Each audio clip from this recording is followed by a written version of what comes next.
I stood at the floor-to-ceiling windows of my penthouse office, watching the sunset paint the city skyline in shades of amber and gold. My phone buzzed for the 12th time. Another message in the family group chat about their brilliant plan to take over my beachfront villa. "Marcus, you're being unreasonable," my sister Amanda typed. "That gorgeous villa sits empty 11 months a year while we're all cramped in the city." I muted the chat and smiled, remembering how I'd built my real estate empire while they thought I was just a lucky investor who got one good beach property. The villa in question was my first major purchase, 8,500 square feet of prime beachfront property that I'd bought at auction 5 years ago. The family had laughed then. "A beach house? That's your big investment plan?"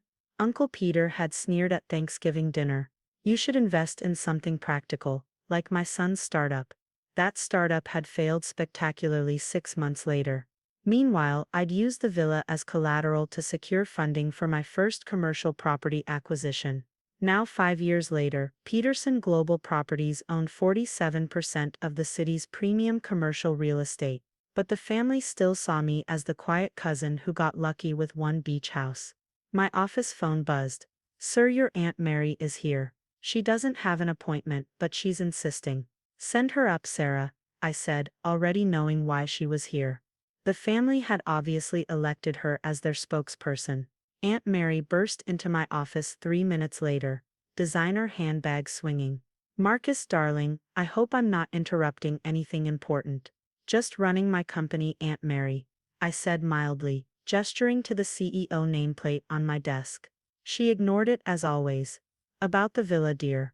We've been talking the whole family, and we've come up with the perfect solution for your underutilization problem."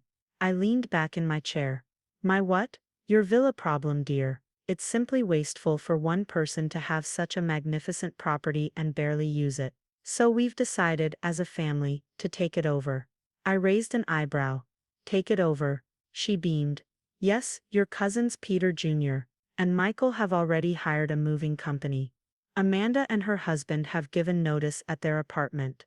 Your Uncle Robert and I will take the master suite, of course, since it was my idea. The rest of the family will divide up the remaining rooms." "It's perfect. And when exactly was anyone planning to ask my permission?"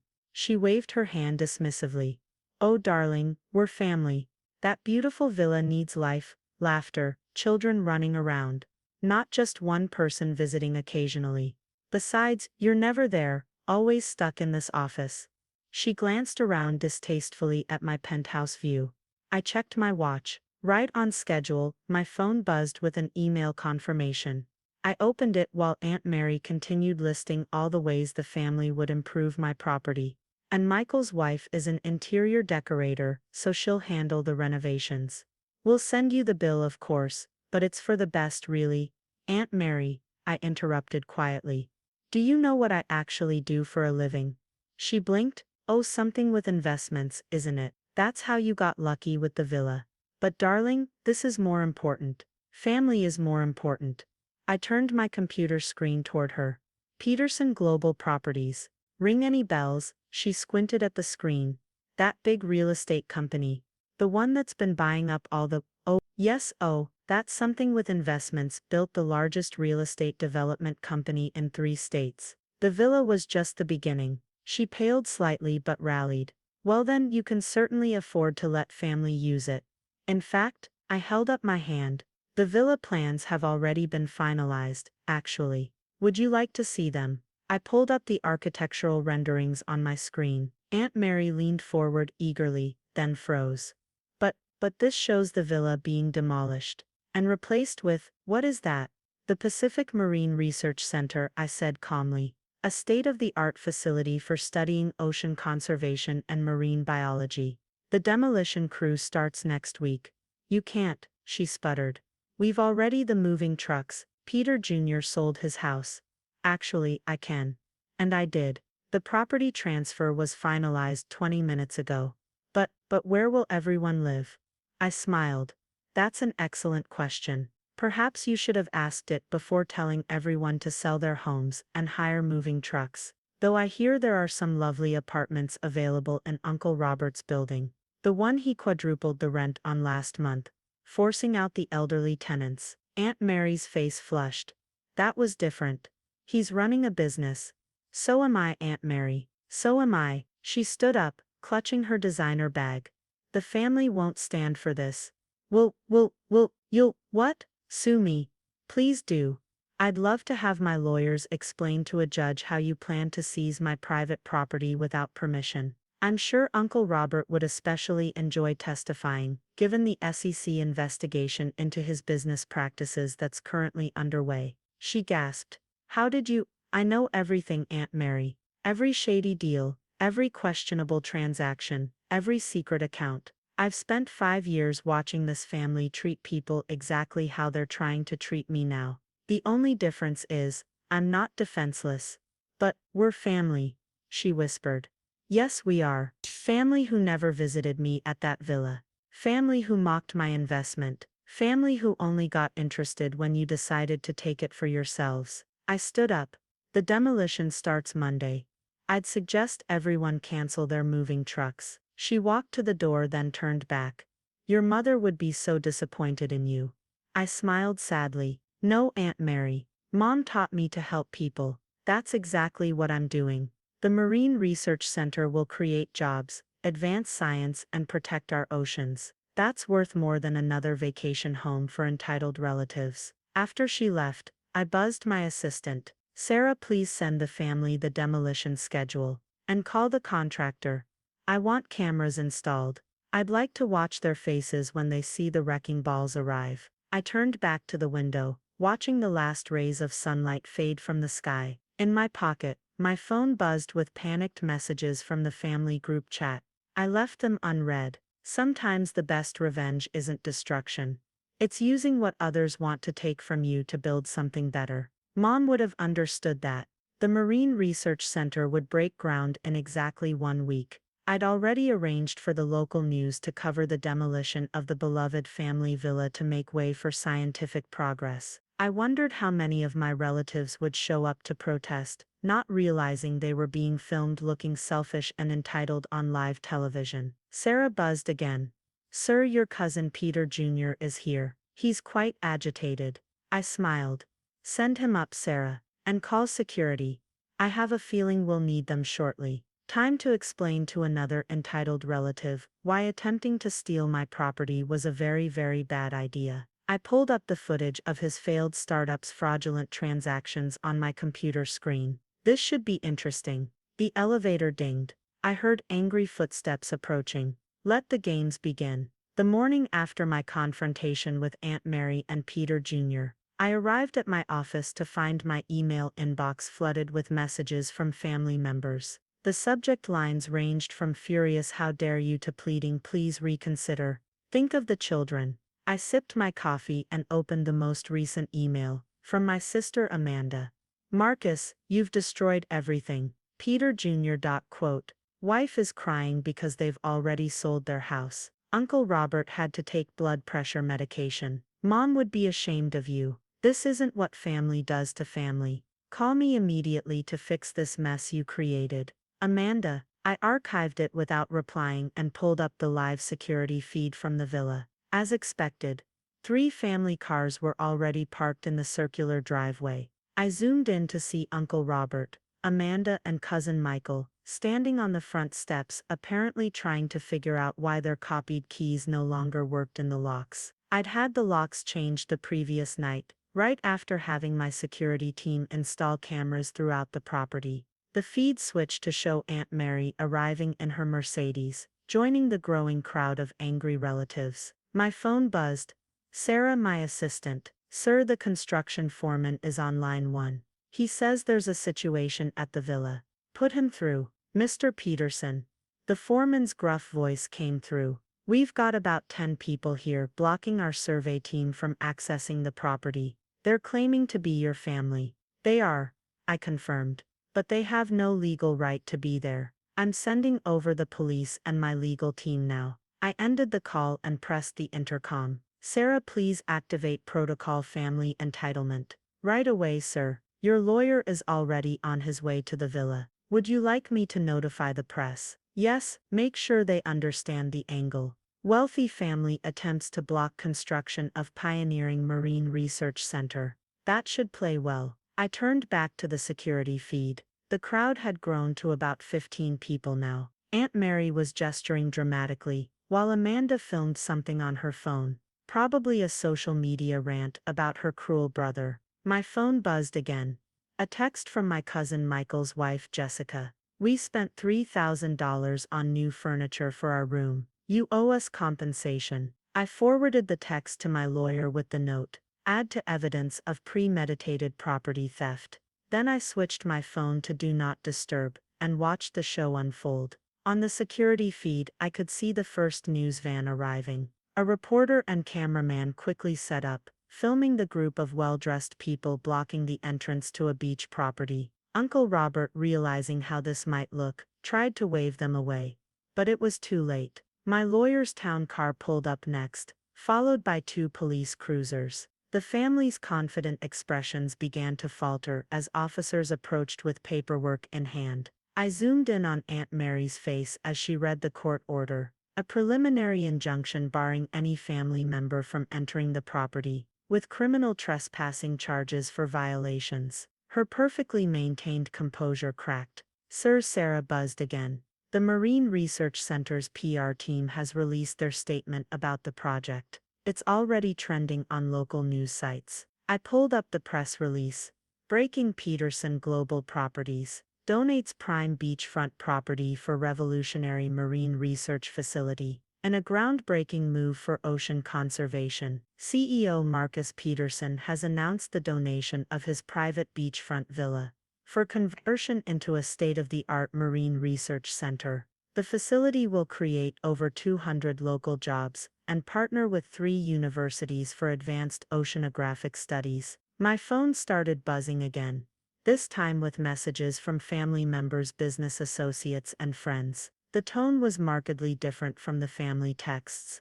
Marcus, incredible initiative with the research center. Would love to discuss partnership opportunities. Saw the news about your marine conservation project. Very impressive corporate responsibility. Your mother would have been so proud of this legacy project. That last one made me smile. Mom had been a marine biologist before her illness. She'd spent years teaching me about ocean conservation, taking me tide pooling, explaining why protecting marine ecosystems mattered.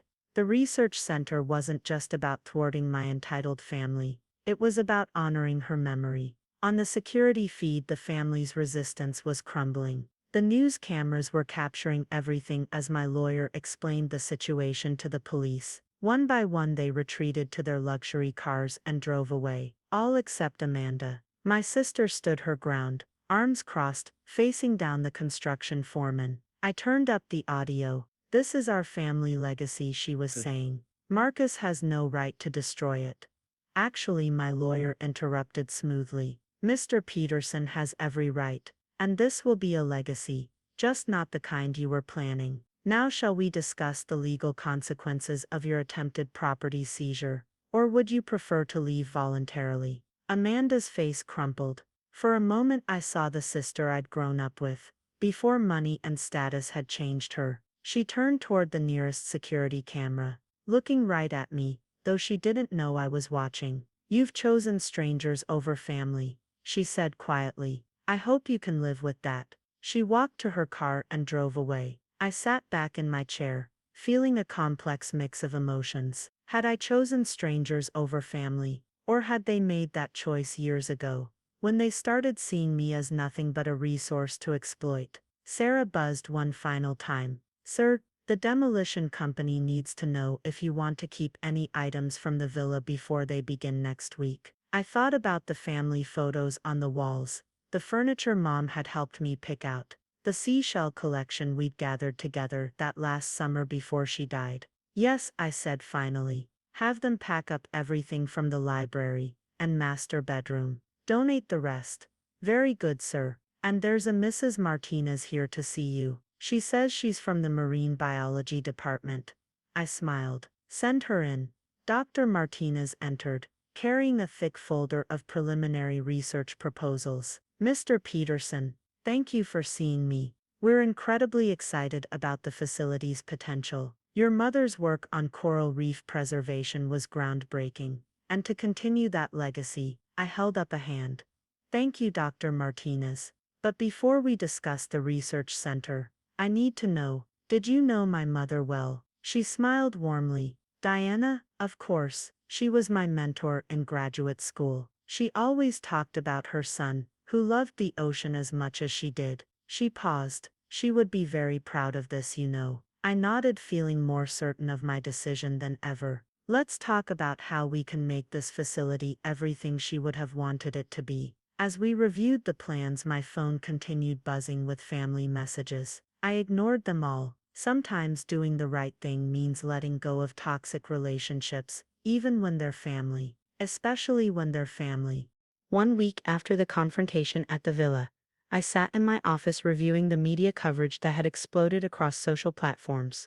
My family, it seemed, had decided to wage their battle in the court of public opinion. It wasn't going quite as they'd planned. Amanda's tearful Instagram video about her heartless brother destroying family memories had backfired spectacularly when someone dug up her posts from the previous year. Not a single one mentioned visiting the villa or even me. Instead, they showed her vacationing at expensive resorts, complaining about new money people, and bragging about her husband's real estate schemes. The local news had run a particularly devastating segment. In a surprising twist to the Peterson Villa controversy, public records reveal that none of the family members protesting the Marine Research Center have ever been registered as guests at the property. Sources close to the situation suggest this was less about preserving family memories and more about attempting to seize valuable beachfront real estate. I closed the news tab and opened an email from Dr. Martinez. Marcus, fantastic news. 3 more universities have pledged research funding for the center. Their marine biology departments are particularly excited about the Deepwater Access Point. Your mother's dream of creating an accessible research station for upcoming marine scientists is becoming reality. Also, you might want to see this. Mine of your mother's former students posted it. I clicked the attached link. It was an old photograph from 20 years ago, my mother in her research gear. A young me beside her, both of us examining tide pools. The caption read, "Diana Peterson taught me everything I know about marine conservation. She always said her greatest hope was that her research would continue through future generations." Today, her son Marcus is making that hope reality. This isn't about destroying family property. It's about creating a legacy that matters. Ocean conservation. Diana's Peterson legacy. The post had gone viral in the marine science community. Suddenly, my family's claims about family legacy seemed hollow compared to my mother's actual scientific legacy. My phone buzzed, and Uncle Robert calling for the 3rd time today. I finally answered. "Marcus," he said, trying to sound authoritative despite recent events. "We need to discuss a compromise." "Do we?" "Listen, we understand you're upset, but destroying a perfectly good villa just to spite the family is childish. Why not sell it to us instead?" "I can offer." "Uncle Robert," I interrupted. "How's the SEC investigation going?" Silence. "Because," I continued, "I found it interesting that right after you tried to steal my property, they received an anonymous tip about certain irregular transactions in your real estate dealings, particularly concerning those rent hikes on elderly tenants." "You wouldn't," he whispered. "I already did. Consider it a lesson in consequences." I ended the call. Sarah buzzed in. "Sir, the demolition team is ready to begin. The press is assembled and Dr. Martinez's team is on site. Would you like to watch the feed? Put it on the main screen." The villa appeared, beautiful as ever in the morning sun. News crews lined the street while a small group of scientists and university representatives gathered near the demolition equipment. I spotted Aunt Mary's Mercedes trying to discreetly park down the street. My phone lit up with a text from Amanda. "Last chance to stop this madness. Mom would never forgive you." I typed back, "Mom's research will help save the oceans she loved. I think she'd understand perfectly." Then I pressed the intercom. "Sarah, initiate the demolition." On screen, the first wrecking ball swung. As it connected with the villa's western wing, I saw several family members flinch. Aunt Mary actually covered her eyes. But among the scientists there was excitement. They were already discussing plans for the laboratories that would replace the unused luxury rooms. The research that would happen where pool parties never did. The discoveries that could be made where my family had planned to simply store their excess wealth. Dr. Martinez stepped forward to address the press. Today marks the beginning of a new chapter in marine research. Through the generous donation of Marcus Peterson, his mother's legacy of ocean conservation will continue. The Diana Peterson Marine Research Center will stand as a testament to choosing purpose over privilege. I watched my family's faces as they heard my mother's name. Some looked shocked, others guilty. They'd spent years treating her memory as a weapon to manipulate me, never realizing I was building something that would truly honor her. My phone buzzed one final time. A message from cousin Michael's wife. "That's it, you're really going through with this." I typed back, "No, I'm not going through with this. I already went through with it. The villa is gone. Maybe spend less time planning to take other people's property and more time building something of your own." Then I blocked the entire family's numbers. On screen, the demolition continued. With each swing of the wrecking ball, another piece of the villa fell. But something else was rising. Not just in blueprints and planning documents, but in purpose and meaning. Sarah buzzed again. "Sir, the contractor needs to know what to do with the cornerstone." I smiled, remembering the day Mom and I had hidden a time capsule there during the villa's construction. "Tell them to preserve it. It's going to be the foundation stone of the research center's main building." Just like Mom had laid the foundation for everything I'd become. The family could keep their entitled expectations and desperate grabs for status. I had work to do. Nice real work, meaningful work, work that would have made Mom proud. As the last wall fell, I saw Aunt Mary and the others finally driving away. They'd never understood that true legacy isn't about claiming what others build. It's about building something worth leaving behind. 1 year later, I stood at the podium facing a crowd gathered for the grand opening of the Diana Peterson Marine Research Center. The morning sun glinted off the modern glass and steel structure that had replaced the villa, its design intentionally reminiscent of ocean waves. My mother once told me, I began, that we don't inherit the earth from our ancestors. We borrow it from our children. This center represents that philosophy in action. In the front row, Dr. Martinez beamed. Beside her sat representatives from 5 universities, 3 environmental organizations, and numerous corporate sponsors who joined the project. Not a single family member was present. They hadn't been invited. The local news was covering the event live. I knew my family would be watching, if only to fuel their resentment. Last month, Uncle Robert had been indicted on multiple charges related to his real estate practices. Amanda's husband's business had collapsed after investors learned of their attempted property seizure. Aunt Mary had moved to Florida, claiming the social atmosphere in our city had become intolerable. Today, I continued, we opened not just a research facility but a gateway to understanding our oceans better. The work done here will help protect marine ecosystems for generations to come. I gestured to the wall behind me, where a large portrait of my mother hung. She was in her research gear, kneeling beside a tide pool teaching a young me about marine life. The same photo that had gone viral a year ago. Dr. Diana Peterson dedicated her life to marine conservation. She understood that true legacy isn't measured in square footage or property values. It's measured in impact, in positive change, in leaving the world better than we found it. The time capsule we'd hidden in the villa's cornerstone now sat in a display case in the center's lobby. Inside were her research notes, photographs of our marine adventures, and a letter she'd written to me before she died. "My dearest Marcus, remember that wealth isn't just about money. It's about what you choose to build with it. Some will try to take what you build. Let them try. You'll build something better. Love, Mom." She'd known, somehow. Known that the family would try to take whatever I created. Known that I'd need to choose between enabling their entitlement and building something meaningful. As we cut this ribbon, I said, we're not just opening a building. We're opening possibilities. Every student who studies here, every discovery made in these laboratories, every piece of research that helps protect our oceans, that's the true legacy we're creating. The ribbon fell. Applause erupted. Dr. Martina's team immediately began leading tours of the facility. The state-of-the-art laboratories, the educational center, the public marine life viewing areas. Sarah approached with my phone. "Sir, your sister's trying to reach you through the company line." I took the phone. "Amanda." "Marcus," she said, her voice smaller than I remembered. "I'm watching the ceremony online. Mom would have loved this."